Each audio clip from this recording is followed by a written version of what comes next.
नमस्कार मित्रांनो. आज आपण 6वीच्या इतिहासाच्या पुस्तकाची सुरुवात करत आहोत. या पुस्तकामध्ये आपल्याला प्राचीन भारताच्या इतिहासाबद्दल माहिती बघायला मिळणार आहे. चला तर मग या पुस्तकामध्ये आपल्याला काय काय बघायला मिळणार आहे बघूया आपण.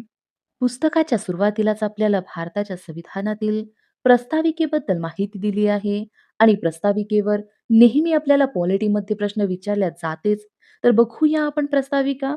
आम्ही भारताचे लोक, भारताचे एक सार्वभौम, समाजवादी, धर्मनिरपेक्ष, लोकशाही, गणराज्य घडवण्याचा व त्याच्या सर्व नागरिकास. बघा, प्रस्ताविकेमध्ये कोण बोलत आहे? आम्ही भारताचे लोक म्हणजेच आपण भारताचे लोक म्हणत आहोत. काय म्हणत आहोत? भारताला आपल्याला कसं घडवायचं आहे ते आपण सांगत आहोत. कसं घडवायचं आहे? सार्वभौम, समाजवादी, धर्मनिरपेक्ष, लोकशाही, गणराज्य या प्रकारे आपल्याला भारताला घडवायचा आहे. हा क्रम लक्षात राहू द्या. आपल्याला हा क्रम विचारला गेला आहे. आधी सार्वभौम आहे, समाजवादी आहे की धर्मनिरपेक्ष आहे? या प्रकारे आपल्याला विचारलं गेलं आहे. म्हणून लक्षात राहू द्या. आम्ही भारताचे लोक, भारताचे एक सार्वभौम, समाजवादी, धर्मनिरपेक्ष, लोकशाही, गणराज्य घडवण्याचा व त्याच्या सर्व नागरिकास. बघा, नागरिकास सुद्धा काही द्यायचं आहे आणि सर्व नागरिकास काही द्यायचं आहे बघा. तर काय द्यायचं आहे? सामाजिक, आर्थिक व राजनीतिक न्याय द्यायचा आहे. विचार, अभिव्यक्ती, विश्वास, श्रद्धा व उपासना यांचे स्वातंत्र्य द्यायचं आहे. दर्जाची व संधीची समानता द्यायची आहे. सर्व नागरिकास काय द्यायचं आहे? न्याय, स्वातंत्र्य आणि समानता द्यायचा आहे. हा क्रम सुद्धा विचारला गेला आहे. लक्षात राहू द्या. आधी प्रस्ताविकेमध्ये काय दिलं आहे? न्याय, आणखी त्यानंतर स्वातंत्र्य आणि नंतर समता. आणखी याच्यामध्ये कसा प्रश्न विचारला जाऊ शकते? न्याय आपल्याला कोणते द्यायचे आहे? या प्रकारचा सुद्धा प्रश्न विचारला गेला आहे. सामाजिक, आर्थिक व राजनैतिक न्याय नागरिकांना द्यायचा आहे. स्वातंत्र्य कोणत्या प्रकारचे?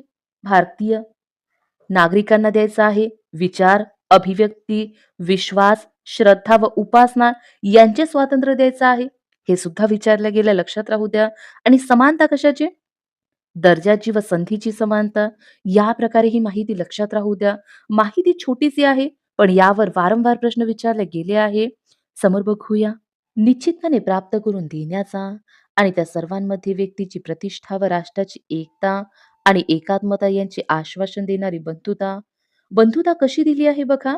त्या सर्वांमध्ये म्हणजेच सर्व नागरिकांमध्ये व्यक्तीची प्रतिष्ठा व राष्ट्राची एकता आणि एकात्मता यांचे आश्वासन देणारी बंधुता दिली आहे. हा क्रम लक्षात राहू द्या. आधी न्याय दिला होता, त्यानंतर स्वातंत्र्य, त्यानंतर समानता आणि नंतर बंधुता. सर्वात पहिले काय दिलं आहे? न्याय आणि सर्वात शेवट बंधुता दिली आहे. हे लक्षातच राहू दे. आपल्याला खूपदा विचारलं गेलं आहे. बघा, निश्चितपणे प्राप्त करून देण्याचा आणि त्या सर्वांमध्ये व्यक्तीची प्रतिष्ठा व राष्ट्राची एकता आणि एकात्मता यांचे आश्वासन देणारी बंधुता प्रवर्धित करण्याचा संकल्पपूर्व निर्धार करून आमच्या संविधान सभेत आज दिनांक 26 नोव्हेंबर 1949 रोजी याद्वारे हे संविधान अंगीकृत आणि अधिनियमित करून स्वतःप्रत अर्पण करत आहोत. बघा, आपलं संविधान कधी अंगीकृत आणि अधिनियमित केलं आहे? 26 नोव्हेंबर 1949 रोजी. हे तारीख सुद्धा लक्षात राहू द्या. यावर सुद्धा प्रश्न विचारले गेले आहे. या लेक्चरमध्ये आपण उद्देश पत्रिकेवर प्रश्न घेतलेले नाही, पण 6वीच्या नवीन भूगोलच्या पुस्तकामध्ये आपण यावर राज्यसेवेमध्ये कसे प्रश्न विचारले गेले आहे ते घेतलेले आहे. त्यामध्ये नक्की बघा. कारण आपण यामध्ये बघितलं तर हे लेक्चर लेंदी होईल. अनुक्रमणिका बघूया. पहिला पाठ बघायचा आहे इतिहासाची आवश्यकता. दुसरा पाठ इतिहासाची साधने. तिसरा पाठ आहे प्राचीन मानवाचे जीवन. चौथा पाठ हडप्पा संस्कृती. पाचवा पाठ हडप्पाकालीन लोकजीवन. आपल्याला हडप्पा संस्कृती आणि हडप्पाकालीन लोकजीवनावर प्रश्न विचारले गेले आहे, म्हणून हे पाठ महत्वाचे ठरते. सहावा पाठ आहे वैदिक संस्कृती. वैदिक संस्कृतीवर सुद्धा आपल्याला प्रश्न विचारले गेले आहे राज्यसेवेमध्ये सुद्धा. समोर बघूया. सातवा पाठ बघायचा आहे वैदिक काळातील लोकजीवन. आठवा पाठ आहे नवे धार्मिक प्रवाह. नववा पाठ महाजनपदे. 10वा पाठ मौर्यकालीन भारत. हा पाठ आपल्यासाठी महत्वाचा आहे, कारण मौर्यकालीन भारतावर सुद्धा आपल्याला प्रश्न विचारले गेले आहे. 11वा पाठ आहे, उत्तरेकडील प्राचीन राज्ये. 12वा पाठ, दक्षिणेकडील प्राचीन राज्ये. 13वा पाठ आहे, भारत आणि सांस्कृतिक. 14वा पाठ आहे, प्राचीन भारत आणि जग. हे 14ही पाठ आपल्यासाठी महत्त्वाचे आहे. या पाठांवर आपल्याला एक्झाममध्ये प्रश्न विचारले गेले आहे. चला तर मग आपण पहिल्या पाठापासून सुरुवात करूया. आज आपण 6वीच्या इतिहासाच्या पुस्तकातील पहिला पाठ बघूया, इतिहासाची आवश्यकता. या पाठामध्ये आपल्याला इतिहास म्हणजे काय बघायला मिळणार आहे, इतिहासाची आवश्यकता का पडली याचं कारण बघायला मिळणार आहे. चला तर मग या पाठाला सुरुवात करूया. इतिहास म्हणजे काय? आज आपण ज्या काळात राहतो तो वर्तमान काळ. त्यापूर्वी होऊन गेलेला काळ म्हणजे भूतकाळ. भूतकाळात घडलेल्या विविध घटना इतिहासात सांगितल्या जातात. भूतकाळातील घटनांची सुसंगतपणे दिलेली माहिती म्हणजे इतिहास होय. इतिहास म्हणजे काय? भूतकाळातील घटनांची सुसंगतपणे दिलेली माहिती म्हणजे इतिहास होय. इतिहासाचे प्राचीन, मध्ययुगीन व आधुनिक असे 3 कालखंड पडतात. इतिहासाचे किती कालखंड पडतात? 3. कोणते? प्राचीन, मध्ययुगीन व आधुनिक असे 3 कालखंड पडतात. या पुस्तकामध्ये आपण कोणत्या कालखंडाचा अभ्यास करणार आहोत? प्राचीन कालखंडाचा अभ्यास करणार आहोत. हे एक लक्षात राहू द्या. समोर बघूया. भूतकाळात जे काही घडले ते समजून घेणे म्हणजे इतिहासाचा अभ्यास करणे होय. इतिहासाचा अभ्यास करणे म्हणजे काय? भूतकाळात जे काही घडले ते समजून घेणे म्हणजे इतिहासाचा अभ्यास करणे होय. मानव पृथ्वीवर लाखो वर्षापासून राहत आहे. या प्रदीर्घ काळात मानवाने चिकाटीने प्रयत्न करून प्रगती केली. हा त्याचा मार्ग सोपा नव्हता. त्यासाठी मानवी समाजाला खूप प्रयत्न करावे लागले. याची माहिती इतिहासामुळे कळते. इतिहासाची आवश्यकता मानवाने त्याच्या आसपासच्या परिसरातील साधनसंपत्तीचा उपयोग करून अन्न, वस्त्र व निवारा मिळवला. निसर्गाच्या सहाय्याने मानवाचे जीवन सुखकर झाले. निसर्गातील सर्व घटक टिकून राहिले तरच मानवाचे आयुष्य अधिक समृद्ध होणार आहे. मानव लाखो वर्षापर्यंत कसा राहिला? त्याचे अन्न कोणते? त्याची वस्त्रे कशा प्रकारची होती? असे अनेक प्रश्न आपल्याला पडतात. या प्रश्नाची उत्तरे इतिहासाच्या अभ्यासातून मिळतात. इतिहासाच्या अभ्यासातून आपल्या पूर्वजांनी केलेली प्रगती समजते. इतिहासाच्या अभ्यासातून काय समजते? आपल्या पूर्वजांनी केलेली प्रगती समजते. त्यामुळे आपल्या पूर्वजांविषयी आपल्या मनात स्वाभिमानाची भावना निर्माण होते. पूर्वजांनी केलेल्या चुका आपल्याला टाळता येतात आणि भविष्य काळात प्रगती करणे शक्य होते. बघा, ही गोष्ट महत्वाची आहे. इतिहासामुळे काय होते? आपल्या पूर्वजांनी केलेली प्रगती समजते आणि पूर्वजांनी केलेल्या चुका आपल्याला टाळता येतात आणि भविष्य काळात प्रगती करणे शक्य होते. ही गोष्ट लक्षात राहू द्या. समोर बघूया. इतिहासातील कालगणना भूतकाळात ज्या घटना घडल्या त्या केव्हा घडल्या हे समजून घ्यावे लागते. घडलेल्या घटना परस्परांशी संबंधित असतात. उदाहरणार्थ जेम्स वॅट याने वाफेच्या शक्तीचा शोध लावला. त्यानंतर वाफेवर चालणारी यंत्रे निर्माण झाली. अशा घटनांचा कालक्रमानुसार अभ्यास केल्यास त्यांचा परस्पर संबंध लक्षात येतो. घटनांचा कालक्रम ठरवण्यासाठी काळ मोजण्याची जी पद्धत वापरतात तिला कालगणना असे म्हणतात. कालगणना कशाला म्हणतात? घटनांचा कालक्रम ठरवण्यासाठी काळ मोजण्याची जी पद्धत वापरतात तिला कालगणना असे म्हणतात. हे लक्षात राहू द्या, महत्वाचं आहे. कालगणना. कालगणना बघूया. स्थूलमानाने येशू ख्रिस्तांच्या जन्मवर्षापासून इसवी सनाची कालगणना करतात. इसवी सनाची कालगणना कधीपासून करतात? येशू ख्रिस्तांच्या जन्मवर्षापासून इसवी सनाची कालगणना करतात. येशू ख्रिस्तांना अरबी भाषेत ईसा असे म्हणतात. ईसावरून इसवी असा शब्द तयार झाला आहे. इसवी हा शब्द कसा तयार झाला आहे? येशू ख्रिस्तांना अरबी भाषेत ईसा असे म्हणतात. ईसावरून इसवी असा शब्द तयार झाला आहे. आंतरराष्ट्रीय पातळीवर सर्व देशांना सोयीचे व्हावे म्हणून इसवी सन ही कालगणना आज सर्व जगभर वापरली जाते. बघा, इसवी सन ही कालगणना आज सर्व जगभर का वापरली जाते? आंतरराष्ट्रीय पातळीवर सर्व देशांना सोयीचे व्हावे म्हणून इसवी सन ही कालगणना आज सर्व जगभर वापरली जाते. सन म्हणजे वर्ष किंवा साल. सन म्हणजे काय? वर्ष किंवा साल. हे सुद्धा लक्षात घ्या. इसवी सनाच्या सुरुवातीपासून 100 वर्षांनी एखादी घटना घडल्यास ती कोणत्या वर्षातील?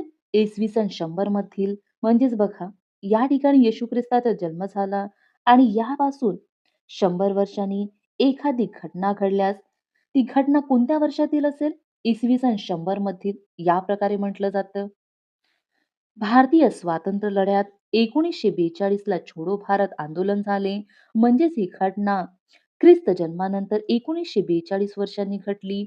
म्हणून या घटनेचा उल्लेख इसवी सन 1942 मध्ये छोडो भारत आंदोलन झाले असा करतात. म्हणजेच बघा, याच प्रकारे इथे येशू ख्रिस्ताचा जन्म झाला आहे आणि 1942 वर्षांनी छोडो भारत आंदोलन झाले. तर या घटनेचा उल्लेख आपण कसा करणार? इसवी सन 1942 मध्ये छोडो भारत आंदोलन झाला असा करणार. ख्रिस्त जन्मानंतर घडलेल्या सर्व घटनांचा काळ या पद्धतीने लिहिला जातो. हे लक्षात राहू द्या पद्धत. समोर बघूया. इसवी सन सुरू होण्यापूर्वीही अनेक महत्वाच्या घटना घडल्या. मग त्यांचा काळ आपण कसा लिहिणार? वर्धमान महावीरांचा जन्म इसवी सनाच्या 1999 वर्ष अगोदर झाला. म्हणून वर्धमान महावीरांचा जन्म इसवी सन पूर्व 1999 मध्ये झाला असे लिहितात. पुढील कालरेषेचा अभ्यास करूया म्हणजे हे कालमापन अधिक चांगले समजेल. म्हणजेच बघा, या ठिकाणी येशू ख्रिस्तांचा जन्म झाला आणि येशू ख्रिस्तांच्या जन्माआधी 599 वर्ष पहिले वर्धमान महावीरांचा जन्म झाला म्हणून त्यांना पूर्व असं लावतात. इसवी सनाच्या पूर्व वर्धमान महावीरांचा जन्म झाला असे म्हटले जाते. आपल्याला समोर कालमापन दिला आहे बघूया आपण. या ठिकाणी आपल्याला कालरेषा दिलेली आहे. या ठिकाणी बघा, ख्रिस्त जन्म दिला आहे आणि ख्रिस्त जन्माच्या नंतर आपण घटनेचा उल्लेख कसा करतो? इसवी सन 500 मध्ये ही घटना घडली या प्रकारे म्हणतो आणि ख्रिस्त जन्म आधी काही घडलं असेल तर कसं म्हणतो? इसवी सन पूर्व ही घटना घडली या प्रकारे आपण उल्लेख करतो. हे एक लक्षात राहू द्या. ऐतिहासिक कालगणना करताना अनेक वेळा शतकांचा उल्लेख केला जातो. उदाहरणार्थ, भारतात व्यापारासाठी पाश्चात्य व्यापारी इसवी सनाच्या 16व्या शतकापासून येऊ लागले. महाराष्ट्रात 19व्या शतकात समाज सुधारणेसाठी प्रयत्न सुरू झाले. या विधानातील शतक हा शब्द 100 वर्ष अशा अर्थी वापरला आहे. हे एक लक्षात घ्या. महाराष्ट्रात 19व्या शतकात समाज सुधारणेसाठी प्रयत्न सुरू झाले. इसवी सन 1 ते इसवी सन 100 या कालखंडास इसवी सनाचे पहिले शतक म्हणतात. पहिले शतक कशाला म्हणतात? इसवी सन 1 ते इसवी सन 100 या कालखंडास इसवी सनाचे पहिले शतक म्हणतात. इसवी सन 1901 ते 2000 या काळातील 100 वर्षांना 20वे शतक असे म्हटले जाते. 20वे शतक कशाला म्हटले जाते? इसवी सन 1901 ते 2000 या काळातील 100 वर्षांना 20वे शतक असे म्हटले जाते. इसवी सन पूर्व पहिले शतक म्हणजे इसवी सन सुरू होण्यापूर्वीची पहिली 100 वर्ष. बौद्ध धर्माची स्थापना इसवी सन पूर्व 6व्या शतकात झाली. हे एक लक्षात राहू द्या. बौद्ध धर्माची स्थापना कधी झाली? इसवी सन पूर्व 6व्या शतकात झाली. म्हणजेच इसवी सन पूर्व 600 ते इसवी सन पूर्ण 501 या दरम्यान झाली. सणाच्या उल्लेखाने नेमक्या वर्षाचा बोध होतो. त्या शतकाच्या उल्लेखाने ढोबळमानाने त्या शतकाच्या कालखंडाचा बोध होतो. या ठिकाणी हा पाठ संपतो. आपण यावरचे प्रश्न बघूया. पहिली रिकामी जागा बघूया. भूतकाळातील घटनांची सुसंगतपणे दिलेली माहिती म्हणजे रिकामी जागा होय. काय होय? इतिहास होय. भूतकाळातील घटनांची सुसंगतपणे दिलेली माहिती म्हणजे इतिहास होय. दुसरी रिकामी जागा. इतिहासाच्या अभ्यासातून आपल्या पूर्वजांनी केलेली रिकामी जागा समजते. प्रगती समजते. इतिहासाच्या अभ्यासातून आपल्या पूर्वजांनी केलेली प्रगती समजते. येशू ख्रिस्तांना अरबी भाषेत रिकामी जागा असे म्हणतात. काय म्हणतात? ईसा. येशू ख्रिस्तांना अरबी भाषेत ईसा असे म्हणतात. इसवी सन 1 ते इसवी सन 100 या कालखंडास इसवी सनाचे रिकामी जागा म्हणतात. पहिले शतक म्हणतात. हे एक लक्षात राहू द्या. समोरचा प्रश्न बघूया. पहिला प्रश्न बघूया.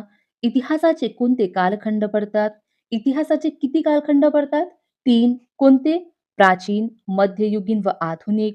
इसवी सनाची कालगणना केव्हापासून करतात? येशू ख्रिस्तांच्या जन्मवर्षापासून इसवी सनाची कालगणना करतात.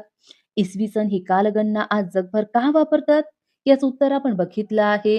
तुम्हाला आठवत असेल तर कमेंट करून नक्की सांगा. या ठिकाणी बघा, दिला आहे. छोडो भारत आंदोलन कधी झालं? इसवी सन 1942 मध्ये. भारत स्वतंत्र कधी झाला? इसवी सन 1947 मध्ये. वर्धमान महावीरांचा जन्म कधी झाला? इसवी सन पूर्व 599 मध्ये. हे एक लक्षात राहू द्या. या ठिकाणी हा पाठ संपतो. आज आपण दुसरा पाठ बघूया, इतिहासाची साधने.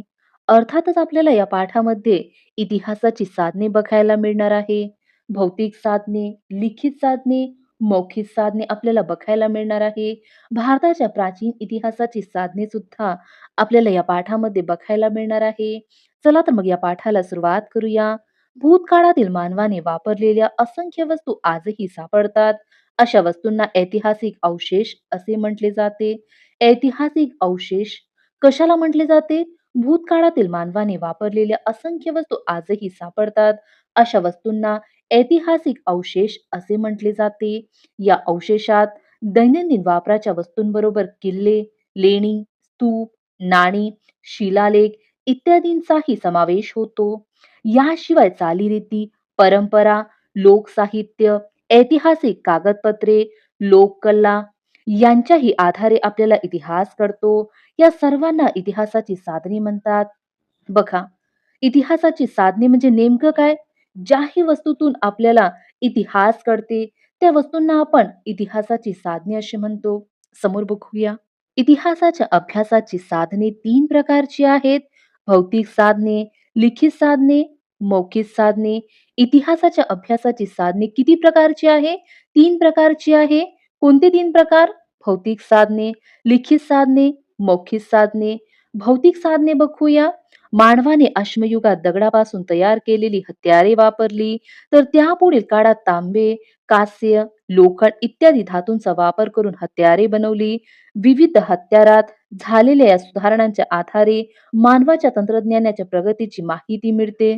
पुरातन काळातील काही वस्तू, घरे, इमारती, लेणी, मंदिरे यांच्याद्वारे त्या काळाविषयी महत्वाची माहिती मिळते. पुरातन काळातील अवशेष भूकंप, महापूर किंवा अन्य कारणांनी जमिनीखाली गाडले जातात.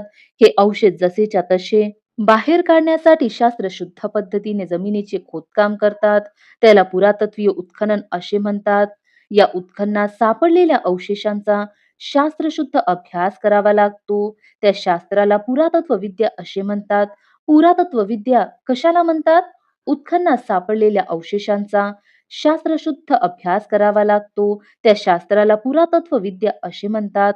सापडलेल्या पुरातन वस्तूंमधील खापराच्या तुकड्यांचे आकार, त्यावरील रंग व नक्षी, त्यांची जाडी यावरून ही भांडी कोणत्या काळातील असावीत याचा अंदाज बांधता येतो. दागदागिने आणि इतर वस्तूंवरून मानवी समाजाच्या परस्पर संबंधाची माहिती मिळते. धान्यांचे कण, फळांच्या बिया आणि प्राण्यांची हाडे यावरून आहाराची माहिती मिळते. वेगवेगळ्या काळात माणसाने बांधलेल्या घरांचे आणि इमारतींचे अवशेष सापडतात. याशिवाय नाणी, मुद्राही सापडतात. या सर्वांच्या सहाय्याने मानवी व्यवहाराची माहिती होते. मानवी प्रगतीचे टप्पेही कळतात. या सर्व वस्तूंना भौतिक साधने असे म्हणतात. बघा, अगदीच आपल्याला एक्झाम मध्ये भौतिक साधने म्हणजे काय या प्रकारचा प्रश्न विचारला जाणार नाही. पण 6वीच्या पुस्तकामध्ये साधनांबद्दल माहिती दिली आहे, म्हणून आपण बघत आहोत. लिखित साधने बघूया. मंदिरांच्या लेण्यांच्या भिंती, शिळा, ताम्रपट, भांडी, कच्च्या विटा इत्यादींवर कोरलेल्या लेखांचा समावेश लिखित साधनात होतो. आपल्याला लिखित साधने या नावावरूनच कळत आहे की लिहून असलेली माहितीबद्दल बोलत आहे. या ठिकाणी आपल्याला शिलालेख, ताम्रपट दाखवला आहे. सुरुवातीच्या काळात माणूस कच्च्या विटा, पपायरस झाडाच्या साली, ताडपत्रे, भुर्जपत्रे यावर बोरूने लिहत असे. बघा, सुरुवातीच्या काळात माणूस कशाने लिहत असे? बोरूने लिहत असे. लिहिण्यासाठी वापरलेले रंग वनस्पतींपासून तयार केले जात. तसेच डिंक, काजळी व पाणी यांच्या मिश्रणातून तयार केलेल्या शाईचा वापर केला जात असे. मानवाला लिपीचा विकास करण्यासाठी हजारो वर्ष लागली. माणसाचा अनुभव व ज्ञान जसजसे वाढत गेले, तसे त्याने विविध पद्धतीने लेखन करण्यास सुरुवात केली. सभोवताली घडलेल्या घटना, दरबारी कामकाजाचे वृत्तांत इत्यादी माहिती लिहून ठेवण्याची पद्धत सुरू झाली. अनेक राजांनी आपल्या आज्ञा, निवाडे, दानपत्रे दगडावर किंवा तांब्याच्या पत्रावर कोरून ठेवली आहेत. कालांतराने वाङ्मयाचे अनेक प्रकार निर्माण झाले. नाटके, काव्ये, प्रवास वर्णने तसेच शास्त्रीय विषयांवरील लेखन झाले. अशा साहित्याला लिखित साधने असे म्हणतात. लिखित साधने म्हणजे थोडक्यात काय, तर लिहून ठेवलेली माहिती, त्याला आपण लिखित साधने म्हणतो. मौखिक साधने बघूया.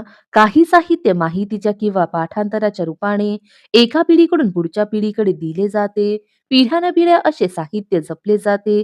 ते लिखित स्वरूपात नसते. या साहित्याला मौखिक साधने असे म्हणतात. मौखिक साधनांमध्ये ओव्या, लोकगीते, लोककथा इत्यादींचा समावेश होतो. बघा, मौखिक साधने म्हणजे नेमकं काय? तर आपले आजी-आजोबा, त्यांचे आई-वडील त्यांना काही कथा सांगतात. तीच कथा ते आपल्याला सांगतात. या प्रकारे काही माहिती कथाच्या स्वरूपामध्ये आपल्यापर्यंत पिढ्यानपिढ्या समोर चालत असते. त्यालाच आपण मौखिक साधने असं म्हणतो. भारताच्या प्राचीन इतिहासाची साधने बघूया. भारताच्या पुरातन काळातील माहिती पुरातत्वीय उत्खननातून मिळते. ज्या काळातील लिखित साधने उपलब्ध नाहीत, त्या काळासंबंधी ही माहिती विशेष महत्वाची ठरते. उत्खननात मिळणाऱ्या मानवी हाडावरून व्यक्तीचे वय, लिंग यांची माहिती मिळते. नगर रचनेच्या अवशेषांमुळे तत्कालीन रस्ते, घरे यांच्या बांधकामाची कल्पना येते. वैदिक वाङ्मय, रामायण आणि महाभारत ही महाकाव्ये, जैन आणि बौद्ध धर्माचे ग्रंथ यामुळे भारताचा प्राचीन इतिहास समजण्यास मदत होते. शिलालेख, परकीय प्रवाशांची प्रवास वर्णने इत्यादी साधने ही इतिहास समजण्यास उपयुक्त ठरतात. ताम्रपट म्हणजे तांब्याच्या पत्रावर कोरलेले लेख. ताम्रपट म्हणजे काय? तांब्याच्या पत्रावर कोरलेले लेख. निरनिराळ्या राजांच्या काळात दिलेल्या दानांचा उल्लेख ताम्रपटावर असतो. त्यात दान देण्याचा काळ, स्थळ, प्रसंग यांच्या नोंदी सापडतात. नाण्यांमुळे भारताच्या प्राचीन इतिहासाचा पुरावा मिळतो. काही नाण्यांवर राजांची नावे दिलेली असतात. नाण्यात वापरलेल्या धातूंवरून त्या काळातील आर्थिक परिस्थिती कळते.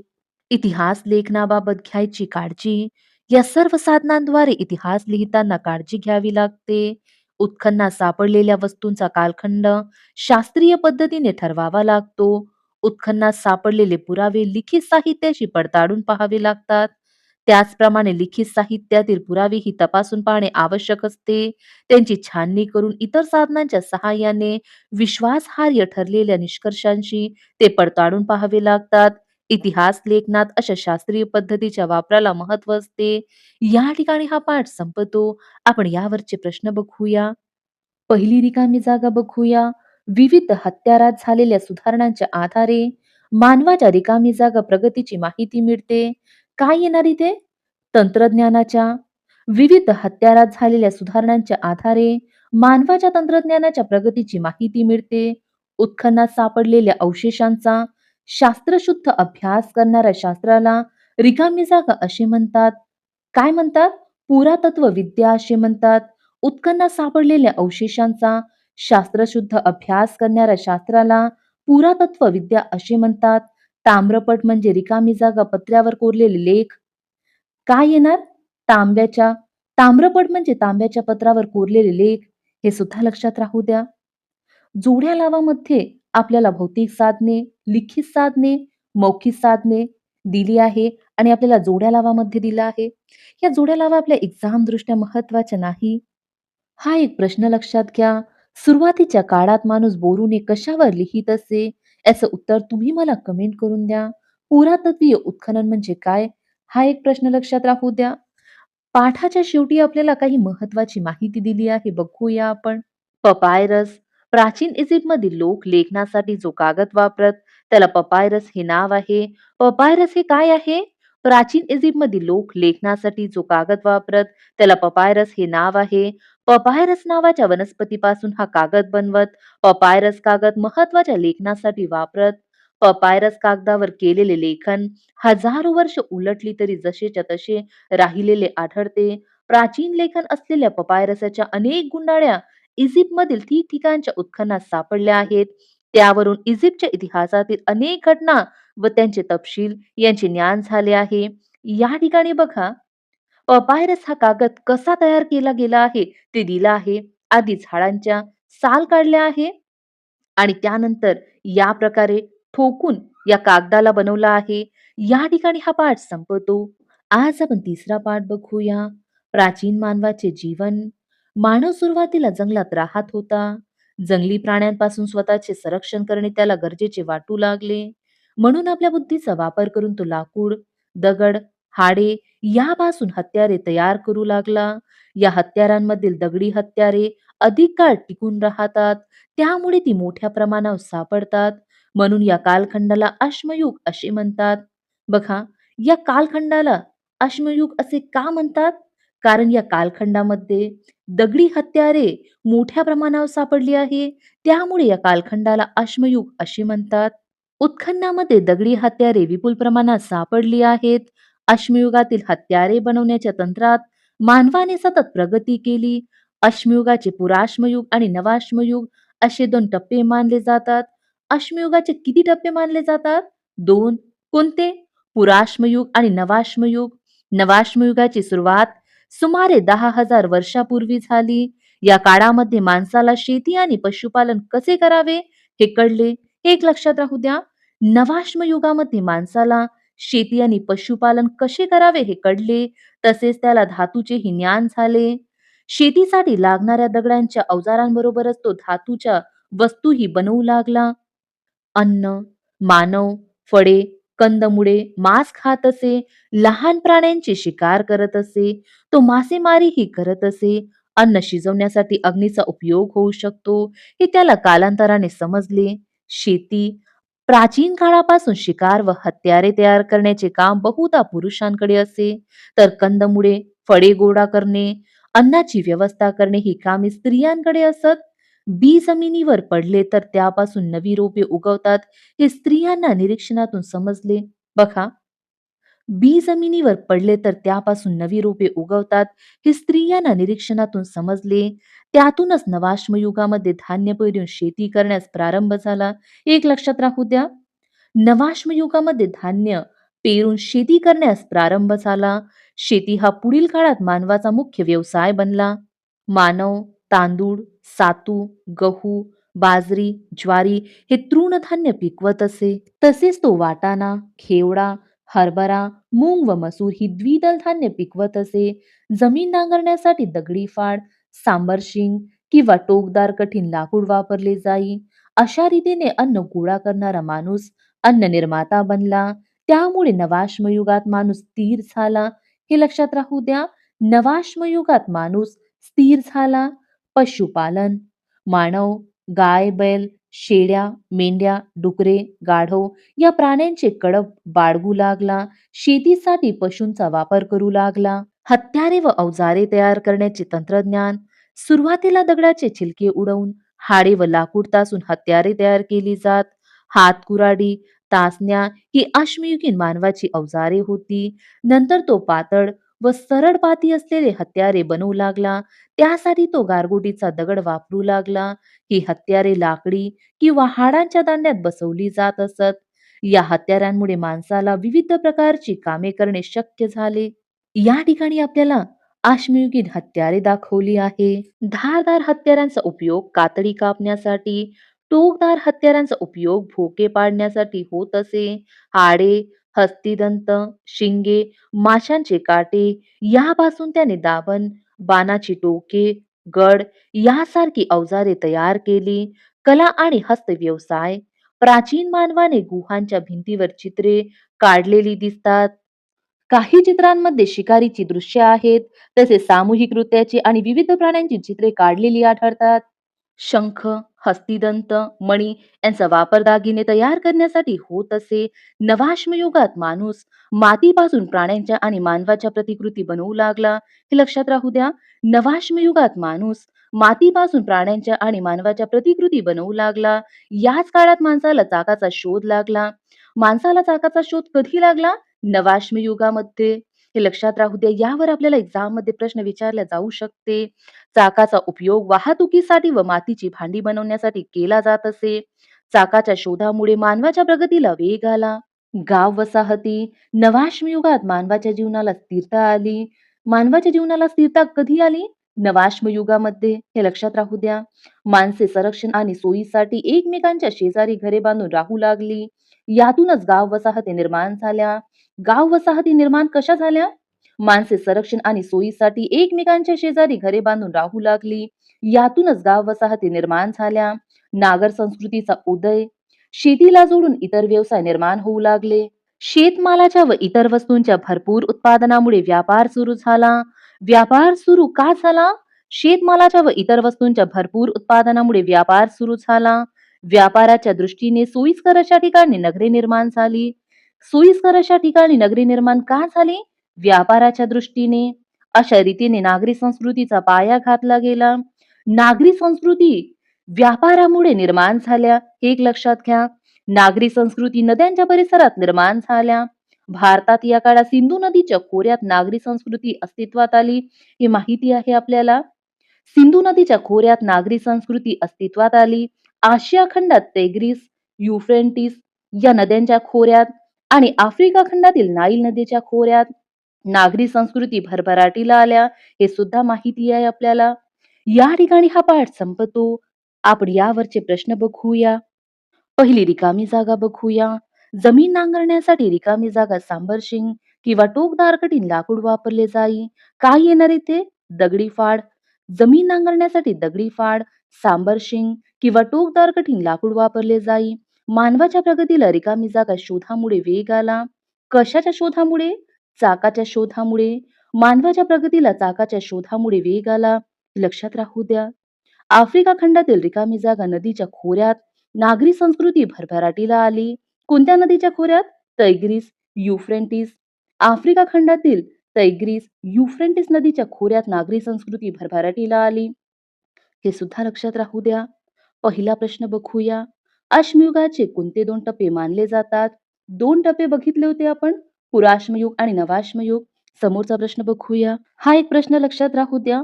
अश्मयुग म्हणजे काय? गाव वसाहती कशा निर्माण झाल्या, हे आपण बघितलं आहे. या ठिकाणी हे प्रश्न संपते.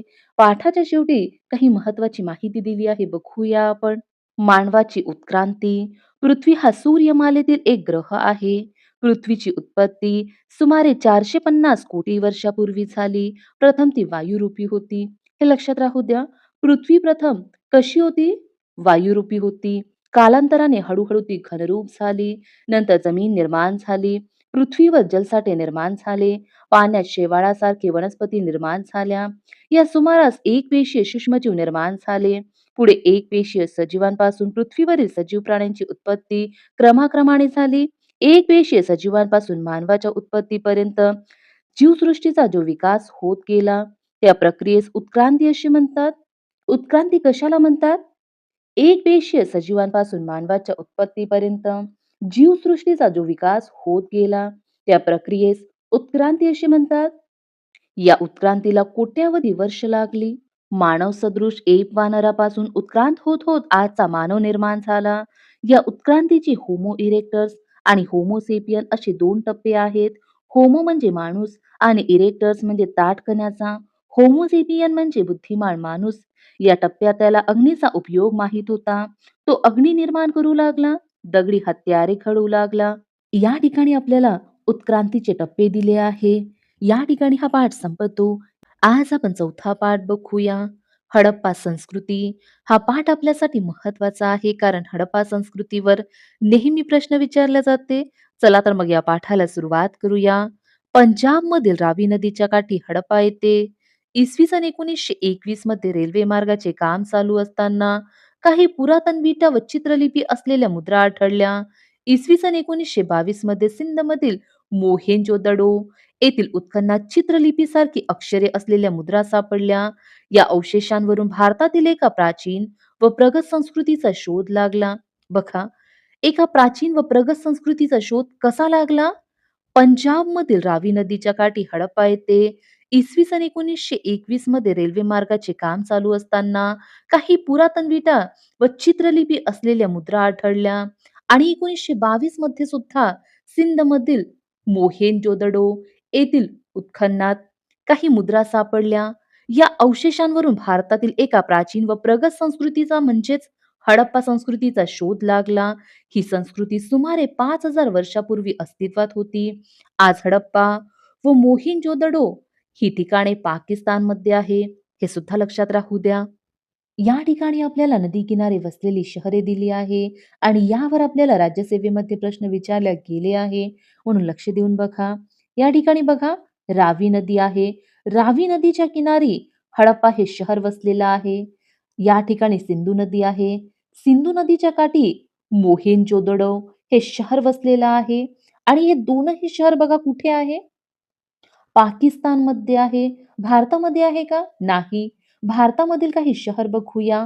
बनावली, राखीगड, कालीबंगन हे 3 शहरं लक्षात राहू द्या. आणि या ठिकाणी बघा आलमगीरपूर हे गंगा नदीवर वसलेलं आहे. या ठिकाणी मांडा हे शहर आहे बघा. हे सुद्धा विचारलं गेलं आहे आपल्याला एक्झाममध्ये. गोदावरी नदीकाठील दायमाबाद हे एक शहर लक्षात राहू द्या आणि गुजरातमधील धोलावीरा, लोथल, रंगपूर हे 3 शहरे लक्षात राहू द्या. या संस्कृतीचे अवशेष भारतात इतरत्रही सापडले आहेत. त्यामध्ये रोपड, राखीगडी, लोथल, सुरकोतळा, ढोलावीरा, कुंतासी, रंगपूर, आलमगीरपूर, कालीबंगन, दायमाबाद ही महत्वाची स्थळे आहेत. ही सर्व ठिकाणे नद्यांच्या खोऱ्यात वसलेली होती. रावी व सिंधू नदीच्या खोऱ्यात हडप्पा संस्कृतीच्या वसाहती होत्या. या संस्कृतीला हडप्पा संस्कृती असे म्हणतात. सुनियोजित नगररचना, रस्ते, घरे, सांडपाण्याची व्यवस्था, स्नानगृह, अलंकार, खेळणी, मातीची भांडी, मुद्रा, तांबे, सोने आणि चांदी या धातूंचा वापर ही हडप्पा संस्कृतीची वैशिष्ट्ये आहेत. हे लक्षात राहू द्या. सोने आणि चांदी या धातूंचा वापर ही हडप्पा संस्कृतीची वैशिष्ट्ये आहेत. हडप्पा संस्कृतीमधील नगररचना बघूया. काही ठिकाणी उत्खननात संपूर्ण नगराचे अवशेष सापडले आहेत. नगरांभोवती संरक्षणासाठी मोठी भिंत बांधलेली असे. या भिंतीला ठराविक अंतरावर टेहेळणीसाठी बुरुज असत. रस्ते कशी होती बघूया. नगरांमधील रस्ते प्रशस्त तसेच लांब व सरळ होते. ते एकमेकांना काटकोनात छेदत असत. घरे एकमेकांना काटकोनात छेदणाऱ्या रस्त्यांमुळे नगरांचे आयताकृती विभाग पडलेले होते. या प्रत्येक विभागात 25 ते 30 घरे असत. ही घरे रस्त्याच्या दोन्ही बाजूंना असत. घरांचे बांधकाम कच्च्या आणि पक्क्या विटांचे असे. 2 घरांमध्ये अंतर ठरलेले असे. हवा खेळती राहावी हा त्यामागचा हेतू होता. नद्यांना वारंवार येणारे पूर लक्षात घेऊन घरे उंच जोत्यावर बांधत असत. सांडपाण्याची व्यवस्था कशी होती बघूया. रस्त्यांच्या दोन्ही बाजूंची बंद गटारे जमिनीखाली सुमारे 1 मीटर खोल होती. बघा, हडप्पाकालीन संस्कृतीमध्ये त्या काळामध्ये बंद गटारे होती. आजही आपल्याला बंद गटारे आढळून येत नाही फारशा ठिकाणी, पण त्या काळामध्ये बंद गटारे होती. तेही जमिनीखाली सुमारे 1 मीटर खोल. ही खूप मोठी गोष्ट आहे. गटारे तुंबू नयेत अशी व्यवस्था केलेली होती. सांडपाण्याची ही व्यवस्था स्वच्छता व आरोग्याच्या दृष्टीने आदर्श होती. महास्नानगृह मोहेंजोदडो येथे एक प्रशस्त स्नानगृह सापडले आहे. त्यातील स्नानकुंड 12 मीटर लांब, 7 मीटर रुंद व 2.5 मीटर खोल या मापाचे होते. कुंडातील पाणी झिरपून जाऊ नये म्हणून ते आतून पक्क्या विटांनी बांधलेले होते. बघा, त्या काळात सुद्धा पक्क्या विटांचा वापर केलेला होता. त्यात उतरण्यासाठी पायऱ्या होत्या. स्नानकुंड साफ करण्याची व्यवस्था होती. तसेच त्यातील पाणी वेळोवेळी बदलण्याची सोय होती. या ठिकाणी आपल्याला स्नानगृह दाखवलं आहे. इथे बघा पायऱ्या दिल्या आहे उतरण्यासाठी. मोहेंजोदडो येथील उत्खननात असे आढळले की सततच्या पुरांमुळे तेथील वसाहत पुन्हा पुन्हा नष्ट झाली आणि प्रत्येक वेळेस नव्याने वसवली गेली. अशा तऱ्हेने तेथे एकाच जागी एकावर एक 7 वसाहतींचे अवशेष मिळाले आहेत. हे लक्षात राहू द्या, महत्वाचं आहे. मोहेंजोदडो येथील उत्खननात असे आढळले की सततच्या पुरांमुळे तेथील वसाहती पुन्हा पुन्हा नष्ट झाली आणि प्रत्येक वेळेस नव्याने वसवली गेली. अशा तऱ्हेने तेथे एकाच जागी एकावर एक 7 वसाहतींचे अवशेष मिळालेले आहेत. या वैशिष्ट्यांवरून ही संस्कृती नागरी संस्कृती होती असे दिसते. या संस्कृतीतील लोकांनी स्वच्छता व आरोग्याविषयी सोयींवर भर दिला होता. त्यांची नगररचना योजनाबद्ध होती. आधुनिक काळातील स्थानिक शासन संस्थेप्रमाणे नियमांची काटेकोर अंमलबजावणी करणारी प्रशासकीय व्यवस्था हडप्पा संस्कृतीत असावी असे दिसते. या ठिकाणी हा पाठ संपतो. आपण यावरचे प्रश्न बघूया. पहिली रिकामी जागा बघूया. रावी नदीच्या काठी रिकामी जागा येथे पुरातन विटा व चित्रलिपी असलेल्या मुद्रा आढळल्या. कुठे पुरातन विटा आढळल्या? हडप्पा येथे रावी नदीच्या काठी हडप्पा येथे पुरातन विटा व चित्रलिपी असलेल्या मुद्रा आढळल्या. हडप्पा संस्कृती सुमारे रिकामी जागा 1000 वर्षापूर्वी अस्तित्वात होती. किती हजार वर्षाआधी? 5000 वर्षाआधी. हडप्पा संस्कृती सुमारे 5000 वर्षापूर्वी अस्तित्वात होती. हडप्पाकालीन नगरातील रस्ते एकमेकांना रिकामी जागा छेदत असत. काटकोनात छेदत असत. हडप्पाकालीन नगरातील रस्ते एकमेकांना काटकोनात छेदत असत. या तीनही रिकामी जागा लक्षात राहू द्या, महत्वाच्या आहे. हडप्पा संस्कृतीचे अवशेष भारतात कुठे कुठे सापडले आहेत? बघूया उत्तर आपण. हडप्पा संस्कृतीचे अवशेष भारतात रोपड, राखीगडी, लोथल, सूरकोटडा, धोलावीरा, कुंतासी, रंगपूर, आलमगीरपूर, कालीबंगन, दायमाबाद या ठिकाणी सापडली आहेत. आपण हे भारताच्या नकाशामध्ये बघूया. या ठिकाणी बघा रूपड आहे, राखीगडी, कालीबंगन आणि इथे आलमगीरपूर, धोलावीरा, सूरकोटडा, कुंतासी, लोथल, रंगपूर हे पाचही नगर कुठे आहे? गुजरातमध्ये आहे. हे एक लक्षात राहू द्या. आणि ते गोदावरी नदीवर दायमाबाद वसलेलं आहे. हे शहर लक्षातच राहू द्या. यावर आपल्याला राज्यसेवेमध्ये प्रश्न विचारले गेले आहे, म्हणून लक्षात राहू द्या. समोरचा प्रश्न बघूया. दुसरा प्रश्न बघूया. हडप्पाकालीन लोक घरे उंच जोत्यावर का बांधत? कारण नद्यांना वारंवार येणारे पूर लक्षात घेऊन हडप्पाकालीन लोक घरे उंच जोत्यावर बांधत असत. हडप्पा संस्कृतीत दोन घरांमध्ये अंतर ठेवलेले असे. कारण काय होतं? हवा खेळती राहावी हा त्यामागचा हेतू होता. मोहिंजोदडो येथील स्नानकुंड आतून पक्क्या विटांनी बांधलेले होते. कारण काय होतं? कुंडातील पाणी झिरपून जाऊ नये म्हणून ते आतून पक्क्या विटांनी बांधलेले होते. या ठिकाणी हे प्रश्न संपते. आज आपण पाचवा पाठ बघूया. हडप्पाकालीन लोकजीवन. या पाठामध्ये आपल्याला हडप्पाकालीन लोकांचे जीवन बघायला मिळणार आहे. हडप्पाकालीन लोकांचे जीवन म्हणजे नेमकं काय बघायला मिळणार आहे? हडप्पाकालीन लोकांच्या जीवनामध्ये अन्न कशा प्रकारचे होते? त्यांच्या अन्नामध्ये कशाचा समावेश होता? त्यांची वस्त्रे कोणती होती? ते पोशाख कशा प्रकारचे वापरत? त्यांची करमणुकीची साधने कोणती होती? हडप्पाकालीन लोकांच्या धर्मकल्पना काय होत्या? मुद्रा कशा प्रकारच्या वापरत?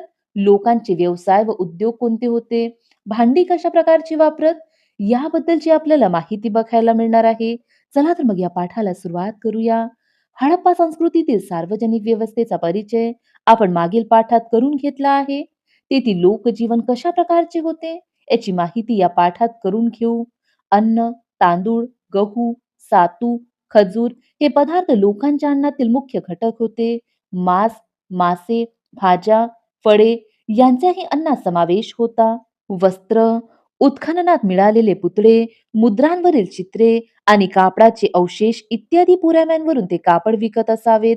स्त्री पुरुषांच्या पोशाखात गुडघ्यापर्यंतचे वस्त्र आणि उपरणे यांचा समावेश होता. अलंकार, विविध प्रकारचे दागिने उत्खननात सापडलेले आहेत. हे दागिने सोने, रुपे, तांबे, रत्ने तसेच शिंपले, कवड्या, बिया इत्यादींचे होते. अनेक पदरी माळा, अंगठ्या, बाजूबंद, कमरपट्टा हे अलंकार स्त्री पुरुष वापरत. स्त्रिया दंडापर्यंत बांगड्या घालत. हडप्पा संस्कृतीचे लोक तांब्याच्या चकचकीत पत्र्याचे आरसे वापरत असत. करमणुकीची साधने बघूया. करमणुकीच्या साधनात नृत्य व संगीत यांना महत्व होते. एका मुद्रेवर नृत्याचे दृश्य आहे. मातीच्या सोंगट्या आणि फासे सापडले आहेत. या ठिकाणी आपल्याला हडप्पाकालीन खेळणी दाखवली आहे. मुलांच्या विविध खेळण्यांचे अवशेष सापडले आहेत. ही खेळणी मातीची होती. त्यामध्ये बैलगाडी, पक्ष्यांच्या आकाराच्या शिट्ट्या, खुडखुडे व निरनिराळ्या प्राण्यांच्या मूर्ती इत्यादींचा समावेश आहे. हडप्पाकालीन लोकांच्या धर्मकल्पना बघूया. उत्खननात मिळालेल्या मुद्रांवरील विविध आकृती, मूर्ती यांच्या आधारे तत्कालीन धर्मकल्पनेसंबंधी अंदाज बांधता येतो. वृक्ष व प्राणी यांची चित्रे असलेल्या अनेक मुद्रा सापडल्या आहेत. यावरून या संस्कृतीत निसर्गपूजा रूढ असावी. मातृदेवतेच्या मूर्ती उत्खननात सापडल्या आहेत. यावरून मातृदेवतेची पूजा केली जात असावी असे वाटते. या काळात पशुपतीची पूजा ही केली जात असावी. तसेच अग्निपूजा ही अस्तित्वात होती. हडप्पा संस्कृतीतील लोक मृतदेह पुरत. काही वेळा मृतदेह शवपेटीमध्ये घालून पुरले जात. मृतदेहाबरोबर अन्न, अलंकार, आयुधे इत्यादी वस्तू पुरण्यात येत असत. क्वचित प्रसंगी मृतदेहाचे दहनही केले जाईल. मुद्रा कशा होत्या बघूया आपण. हडप्पा संस्कृतीच्या लोकांच्या वापरातील मुद्रा ही उत्खननात सापडल्या आहेत. या मुद्रा प्रामुख्याने चौकोनी आहेत, हे लक्षात राहू द्या. हडप्पाकालीन लोकांच्या प्रामुख्याने मुद्रा चौकोनी आहेत, हे विचारल्या जाऊ शकते एक्झाममध्ये. या मुद्रांवर प्राणी व मानव सदृश्य आकृत्या कोरलेल्या आहेत.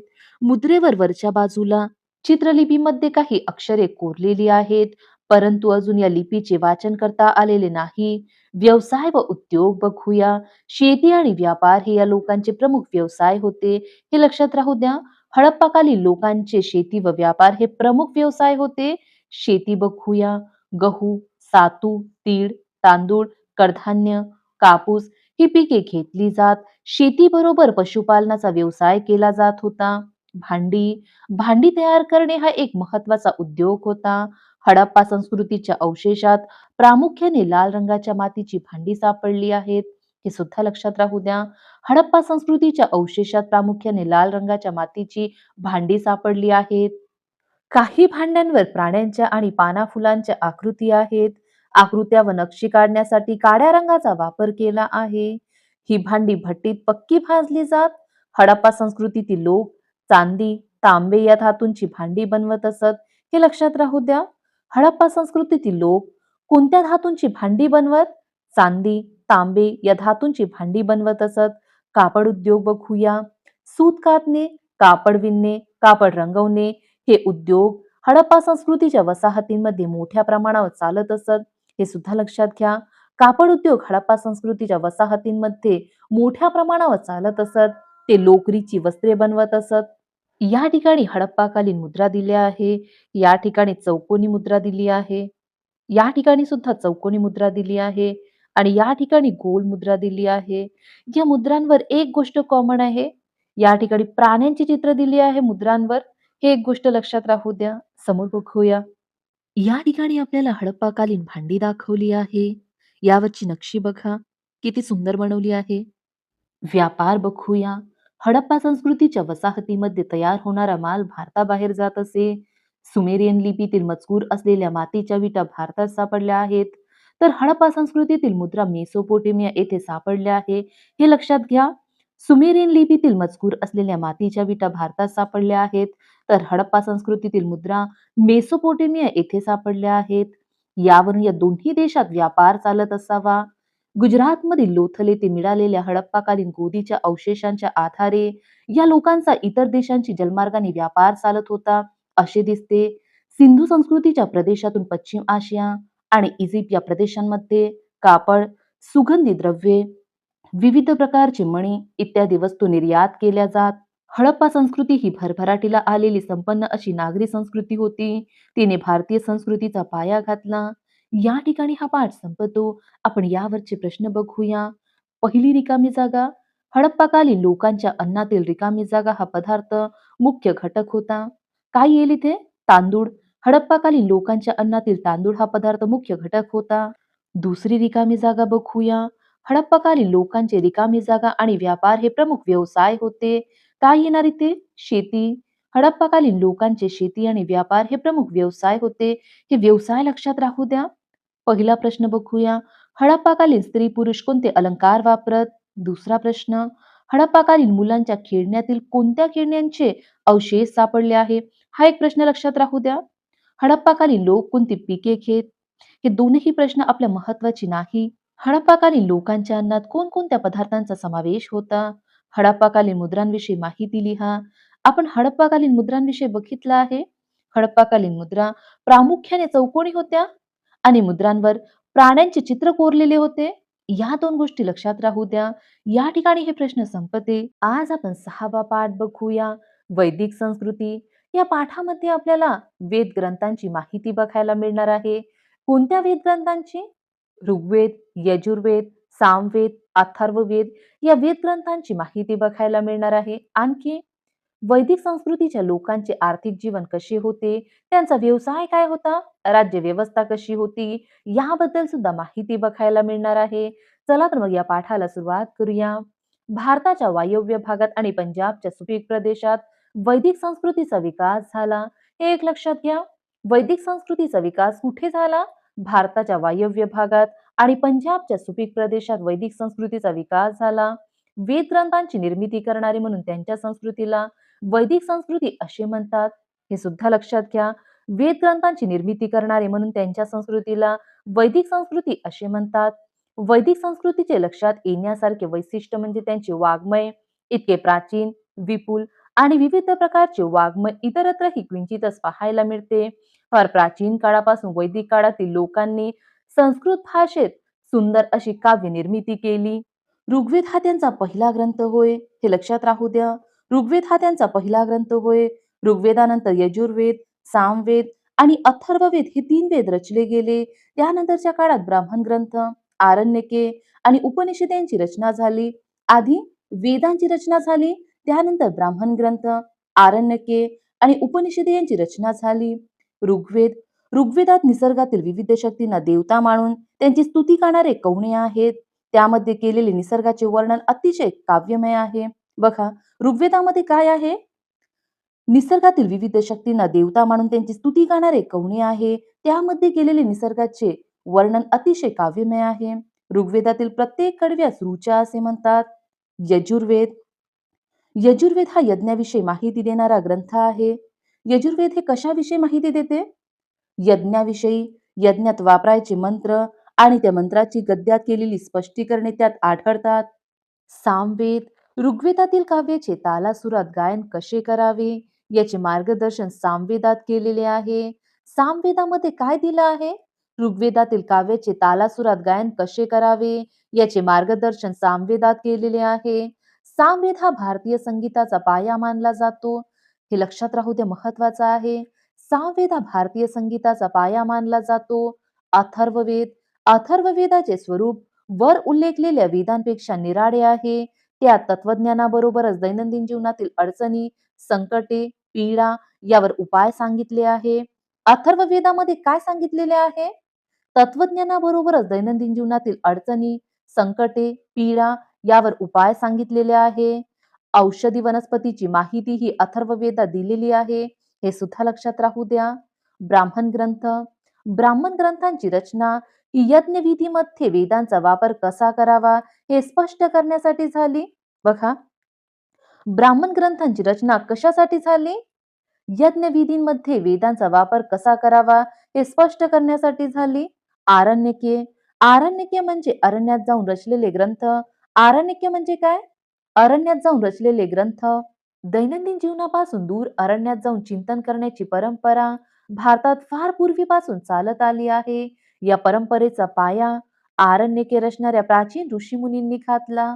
उपनिषदे उपनिषद याचा अर्थ गुरुजवळ बसवून मिळवलेले ज्ञान. बघा, हे लक्षात घ्या. उपनिषद याचा अर्थ गुरुजवळ बसवून मिळवलेले ज्ञान. असे ज्ञान उपनिषदे या ग्रंथामध्ये समाविष्ट केलेले आहे. सृष्टी कशी निर्माण झाली, ईश्वर म्हणजे काय, इत्यादी अनेक गहन प्रश्नांवर त्यात चर्चा केलेली आहे. या वाङ्मयातून आपल्याला वैदिक तत्वज्ञानाचा सखोल परिचय होतो. तसेच वैदिक काळातील समाज जीवनाची ही माहिती मिळते. आर्थिक जीवन गंगा यमुनेच्या खोऱ्यात पसरलेल्या वैदिक काळातील या लोकांचा शेती हा प्रमुख व्यवसाय होता. शेतकरी आपल्या उत्पन्नाचा 6वा भाग राजाला कर म्हणून देत असत. नंतरच्या काळात शेती करण्याचे तंत्र सुधारले. नांगरणीसाठी अनेक बैलांचा नांगर वापरला जाऊ लागला. शेतकरी 1 किंवा 2 पिके घेत असत. त्यामध्ये सातू, गहू, कापूस, भात, मोहरी यांचा समावेश होता. कृषी उत्पन्नाच्या वाढीबरोबरच व्यापाराची ही वाढ झाली. या काळात वस्तू विनिमयाची पद्धत रूढ होती.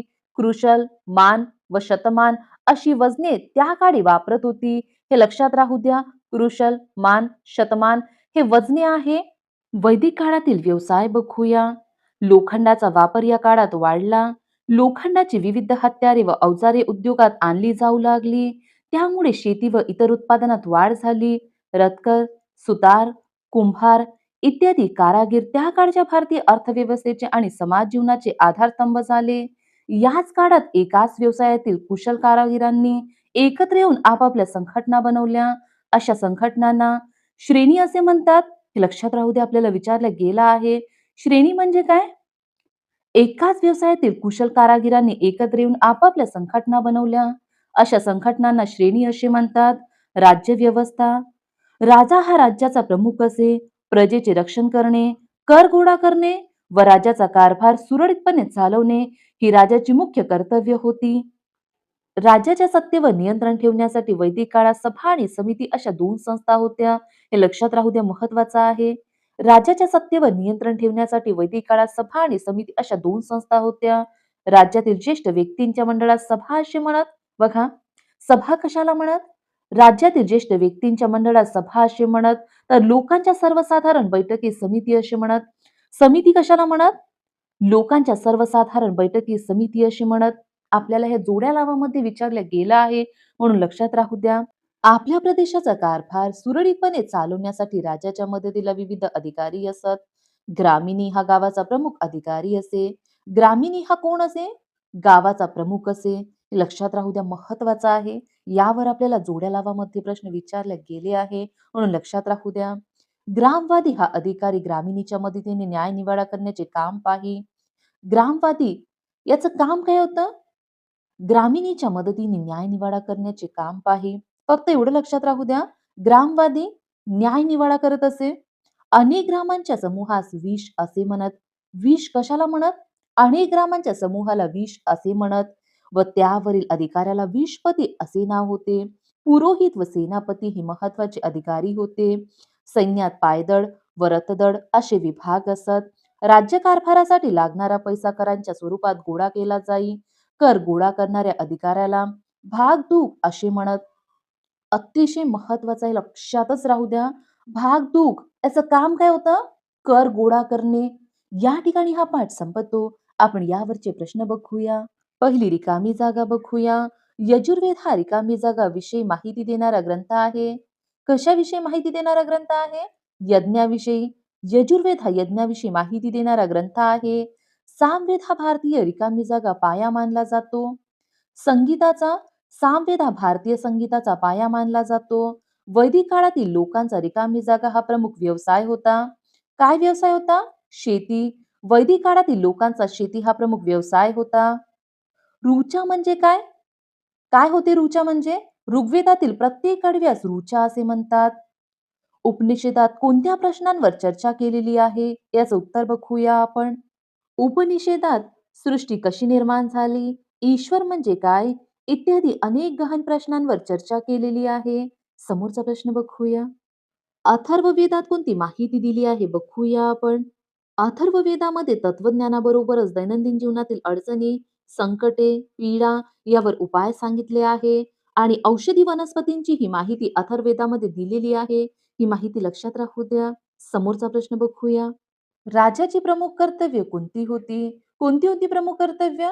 प्रजेचे रक्षण करणे, कर गोळा करणे, राज्याचा कारभार सुरळीत चालवणे ही राजाची प्रमुख कर्तव्य होती. या ठिकाणी हे प्रश्न संपते.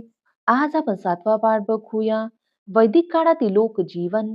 या पाठामध्ये आपल्याला वर्ण व्यवस्थेबद्दल माहिती बघायला मिळणार आहे. आणखी जाती कशा निर्माण झाल्या याबद्दल माहिती बघायला मिळणार आहे. आणखी वैदिक काळातील कुटुंब व्यवस्था कशी होती? आश्रम व्यवस्था काय होती? वैदिक काळातील लोकांचे दैनंदिन जीवन कसे होते? त्यांच्या धर्मकल्पना काय होत्या? याबद्दल सुद्धा माहिती बघायला मिळणार आहे. चला तर मग या पाठाला सुरुवात करूया. या पाठात आपण वैदिक काळातील लोक जीवनाबद्दल माहिती करून घेऊ. वर्ण व्यवस्था. या काळात समाजात ब्राह्मण, क्षत्रिय, वैश्य व शूद्र असे वर्ण होते. हे वर्ण व्यवसायावरून ठरत. बघा, वैदिक काळात समाजात कोणते वर्ण होते? ब्राह्मण, क्षत्रिय, वैश्य व शूद्र असे वर्ण होते. हे वर्ण कशावरून ठरत? व्यवसायावरून ठरत. नंतरच्या काळात वर्ण जन्मावरून ठरू लागले. त्यामुळे जाती निर्माण झाल्या. जाती कशा निर्माण झाल्या? आधी वर्ण व्यवसायावरून ठरत. नंतरच्या काळात वर्ण जन्मावरून ठरू लागले. त्यामुळे जाती निर्माण झाल्या. जाती व्यवस्थेमुळे समाजात विषमता निर्माण झाली. कुटुंब व्यवस्था बघूया. वैदिक काळातील समाज पितृप्रधान होता. कुटुंबातील ज्येष्ठ पुरुष हा कुटुंब प्रमुख असे. वैदिक काळातील समाज पितृप्रधान असल्यामुळे कुटुंबात स्त्रियांचे स्थान दुय्यम होते. मुलींना शिक्षण घेण्यास परवानगी होती. ही एक गोष्ट लक्षात राहू द्या. वैदिक काळात मुलींना शिक्षण घेण्यास परवानगी होती. गार्गी, मैत्रेयी, लोपामुद्रा इत्यादी काही विद्वान स्त्रियांचे उल्लेख प्राचीन वाङ्मयात आढळतात. हे नाव लक्षात राहू द्या. गार्गी, मैत्री, लोपामुद्रा यावर आपल्याला राज्यसेवेमध्ये प्रश्न विचारला गेला आहे म्हणून लक्षात राहू द्या. गार्गी, मैत्री, लोपामुद्रा या कोण होत्या? या विद्वान स्त्रिया होत्या. मात्र अशा स्त्रियांचे प्रमाण फार थोडे होते. नंतरच्या काळात समाजात स्त्रियांवरील बंधने अधिक कडक झाली. त्यामुळे स्त्रियांची स्थिती खालावली. आश्रम व्यवस्था बघूया. जन्मापासून मृत्यूपर्यंत व्यक्तीच्या आयुष्याची केलेली आखणी म्हणजे आश्रम व्यवस्था होय. आश्रम व्यवस्था काय आहे? जन्मापासून मृत्यूपर्यंत व्यक्तीच्या आयुष्याची केलेली आखणी म्हणजे आश्रम व्यवस्था होय. आयुष्याच्या पहिल्या भागात व्यक्तीने अभ्यास करून विद्या संपादन करायची असे. या काळास ब्रह्मचर्याश्रम असे म्हणत. बघा, कोणत्या काळास ब्रह्मचर्याश्रम म्हणत? आयुष्याच्या पहिल्या काळात व्यक्तीने अभ्यास करून विद्या संपादन करायची असे. या काळास ब्रह्मचर्याश्रम असे म्हणत. विद्यार्थी दशेत व्यक्तीने साधे व स्वावलंबी जीवन जगावे, गुरूंची आज्ञा पाळावी असा संकेत होता. विवाह करून संसार करण्याच्या काळास गृहस्थाश्रम असे म्हणत. गृहस्थाश्रमाच्या काळात व्यक्तीने कुटुंबाचे पालन पोषण करावे, त्याचप्रमाणे धार्मिक व सामाजिक जबाबदाऱ्या पार पाडाव्यात असे मानले जाई. बघा, आयुष्याच्या पहिल्या काळात काय म्हणत? ब्रह्मचर्याश्रम म्हणत. आणि या काळात काय करायचं आहे? विद्या संपादन करायचे आहे. आयुष्याच्या दुसऱ्या काळात काय करायचं आहे? विवाह. आणि या काळास काय म्हणतात? गृहस्थाश्रम म्हणतात. या प्रकारे हे लक्षात राहू द्या. यावर आपल्याला एक्झाम मध्ये प्रश्न विचारला जाणार नाही. पण हे माहिती हवा आपल्याला आश्रम व्यवस्था काय आहे म्हणून. कारण वैदिक काळावर आपल्याला प्रश्न विचारल्या जाते म्हणून लक्षात राहू द्या. कुटुंबाची जबाबदारी मुलांकडे सोपवून निवृत्त होण्याची अवस्था म्हणजे वानप्रस्थाश्रम होय. वानप्रस्थाश्रम म्हणजे काय? कुटुंबाची जबाबदारी मुलांकडे सोपवून निवृत्त होण्याची अवस्था म्हणजे वानप्रस्थाश्रम होय.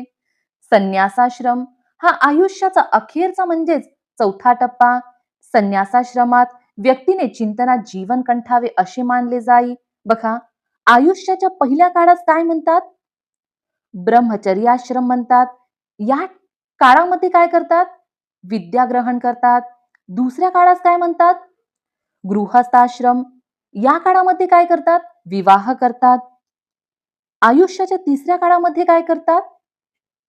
मुलांकडे जबाबदारी सोपवून निवृत्त होतात. आणि चौथ्या काळात काय करतात? संन्यास घेतात. या चौथ्या काळास काय म्हणतात? संन्यासाश्रम. आणि तिसऱ्या काळास वानप्रस्थाश्रम. या प्रकारे आयुष्याचे 4 टप्पे लक्षात राहू द्या. वैदिक काळातील लोकांचे दैनंदिन जीवन बघूया. बहुतेक लोकांची घरे मातीची किंवा कुडाची असत. घराच्या भिंती व जमिनी मातीने आणि शेणाने सारवत. हे आपण बघितलं आहे. या प्रकारचे घर शहरातील घरे लाकडाची असत. काही घरे अनेक मजली असत. लोकांच्या आहारात दूध, दही, तूप, मांस, फळे व धान्य यांचा समावेश असे. रोजच्या जीवनात प्रामुख्याने सातू आणि तांदूळ यांचा वापर होई. वैदिक काळातील लोक लोकरी आणि सुती वस्त्रे वापरीत. फुलांच्या माळा, सोन्याचे दागिने, वेगवेगळ्या प्रकारचे मणी व त्यांच्या माळा यांचा वापर करत. निष्क हा गळ्यातील दागिना लोकप्रिय होता. निष्क हे काय आहे? गळ्यातील दागिना आहे. लक्षातच राहू द्या. यावर आपल्याला राज्यसेवेमध्ये प्रश्न विचारला गेला आहे म्हणून लक्षात राहू द्या. निष्क हे काय आहे? गळ्यातील दागिना आहे. गायन, वादन, नृत्य, सोंगट्यांचा खेळ ही त्यांची मनोरंजनाची साधने होती. यज्ञ प्रसंगी गायन व वादनाचे कार्यक्रम करत. वीणा, शततंतू, झांजा, शंख तसेच डमरू व मृदंग या वाद्यांचा ते वापर करत. हे नाव लक्षात राहू द्या. शततंतू, झांजा आणि मृदंग हे काय आहे? वाद्य आहे. आपल्याला यावर प्रश्न विचारला जाऊ शकते म्हणून लक्षात राहू द्या. हे नाव आपल्यासाठी नवीन आहे. मृदंग, शततंतू म्हणून यावर आपल्याला प्रश्न विचारला जाऊ शकते. लक्षात राहू द्या. वैदिक काळातील लोकांच्या धर्म कल्पना बघूया. वैदिक काळातील लोकांना सूर्य, वारा, पाऊस, नद्या, वीज, वादळे यासारख्या निसर्गातील अनेक शक्तींबद्दल कुतूहल वाटे. या शक्ती सतत प्रसन्न राहाव्यात म्हणून त्यांनी या शक्तींच्या प्रार्थना केल्या. त्यांनी प्रसन्न राहावे म्हणून नैवेद्याची कल्पना रूढ केली. हा नैवेद्य त्या शक्तीपर्यंत पोहोचवण्याचे काम अग्नी करतो अशी त्यांची कल्पना होती. म्हणून ते अन्नपदार्थ अग्नीस अर्पण करू लागले. अग्नीत अर्पण केलेल्या नैवेद्यास हवी असे म्हणत. बघा, हवी कशाला म्हणत? अग्नीत अर्पण केलेल्या नैवेद्यास हवी असे म्हणत. अग्नीत हवी अर्पण करण्याची क्रिया म्हणजे यज्ञ. यज्ञ म्हणजे काय? अग्नीत हवी अर्पण करण्याची क्रिया म्हणजे यज्ञ. पुढील काळात यज्ञाचे तंत्र गुंतागुंतीचे झाले. त्यामुळे पुरोहिताच्या मदतीशिवाय यज्ञ करणे अशक्य झाले. यज्ञ करणे म्हणजे धर्माचे पालन अशी कल्पना रूढ झाली. अशा रीतीने यज्ञाचे प्रस्थ वाढले. निसर्गातील सर्व गोष्टी काही निश्चित नियमाप्रमाणेच घडतात हे वैदिक काळातील लोकांनी जाणले होते. या नियमबद्धतेलाच ते ऋत असे म्हणत. बघा, ऋत कशाला म्हणत? निसर्गातील सर्व गोष्टी काही निश्चित नियमाप्रमाणेच घडतात हे वैदिक काळातील लोकांनी जाणले होते. या नियमबद्धतेलाच ते ऋत असे म्हणत. सृष्टीची उत्पत्ती कशी झाली या प्रश्नाचे उत्तर शोधणाऱ्या ऋषीमुनींनी सगळी सृष्टी एकाच मूळ तत्वापासून निर्माण झाली असे सांगितले. या तत्वाला त्यांनी सत असे म्हटले. बघा, कोणत्या तत्वाला सत असे म्हटले गेले? ऋषीमुनींनी सगळी सृष्टी एकाच मूळ तत्वापासून निर्माण झाली असे सांगितले. या तत्वाला त्यांनी सत असे म्हटले. कोणत्याही नावाने ईश्वराची उपासना केली तरी ती शेवटी या सत तत्वरूपी ईश्वराकडे पोहोचते असा त्या लोकांचा विश्वास होता. या विचारामुळे भारतात धार्मिक सहिष्णुता रुजण्यास मदत झाली. या ठिकाणी हा पाठ संपतो. आपण यावरचे प्रश्न बघूया. पहिली रिकामी जागा बघूया. वैदिक काळातील समाज रिकामी जागा होता. कसा होता? पितृप्रधान. वैदिक काळातील समाज पितृप्रधान होता. वैदिक काळात रिकामी जागा हा गळ्यातील दागिना लोकप्रिय होता. कोणता दागिना? निष्क हा दागिना. वैदिक काळात निष्क हा गळ्यातील दागिना लोकप्रिय होता. प्राचीन वाङ्मयात कोणत्या विद्वान स्त्रियांचे उल्लेख आढळते? आपण बघितलं होतं. प्राचीन वाङ्मयात गार्गी, मैत्रेयी, लोपामुद्रा या विद्वान स्त्रियांचे उल्लेख आढळतात. वैदिक काळातील लोकांच्या आहारात कोणत्या गोष्टींचा समावेश होता? या प्रश्नाचं उत्तर तुम्ही मला कमेंट करून सांगा. वैदिक काळातील लोक कोणत्या वाद्यांचा वापर करत? कोणती होती ती वाद्य? वीणा, शततंतू, झांजा, शंख, डमरू व मृदंग या वाद्यांचा वैदिक काळातील लोक वापर करत. हवी म्हणजे काय? हवी म्हणजे अग्नीत अर्पण केलेल्या नैवेद्यास हवी असे म्हणतात. हे लक्षात राहू द्या. हवी हा शब्द आपल्यासाठी नवीन आहे. आपण हा शब्द वापरत नाही. त्यामुळे आपल्याला एक्झाम मध्ये विचारल्या जाऊ शकते. हे एवढी ही माहिती लक्षात राहू द्या, महत्वाची आहे. समोरचा प्रश्न बघूया. ऋत म्हणजे काय? सत म्हणजे काय? उत्तर बघूया आपण. या ठिकाणी आपल्याला ऋत म्हणजे काय दिलं आहे. ऋत म्हणजे निसर्गातील सर्व गोष्टी काही निश्चित नियमाप्रमाणेच घडतात. हे वैदिक काळातील लोकांनी जाणले होते. या नियमबद्धतेलाच ते ऋत असे म्हणत. आणि या ठिकाणी सत म्हणजे काय दिलं आहे बघा. ऋषीमुनींनी सगळी सृष्टी एकाच मूळ तत्वापासून निर्माण झाली असे सांगितले. या तत्वाला त्यांनी सत असे म्हटले. बघा, अगदीच आपल्याला ऋत, सत काय आहे या प्रकारचा प्रश्न विचारला जाणार नाही एक्झाम मध्ये. पण हे शब्द स्टेट बोर्ड मध्ये दिलं आहे म्हणून माहिती हवं. या ठिकाणी हे प्रश्न संपते.